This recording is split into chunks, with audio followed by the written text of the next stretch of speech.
पनवेल तालुक्यातील नानोशी गावात धक्कादायक घटना घडली आहे। येथे सुरू असलेल्या एका बांधकाम साईटवर बांधकाम ठेक्याच्या वादातून एकावर गंभीर हल्ला करण्यात आला।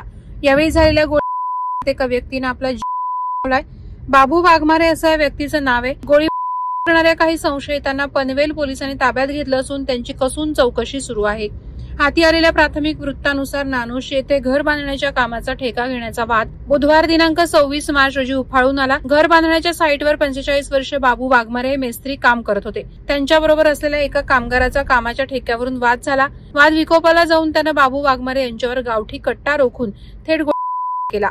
या गोळीबारात बाबू वाघमारे यांचा जीव गेला असल्याचं पोलिसांनी सांगितलं। मात्र या आरोपींच्या हाती असे भयानक लागतात कसे?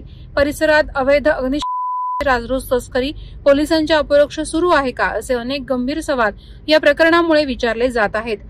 वादळवारा लाईव्हसाठी न्यूज ब्युरो, नवी मुंबई।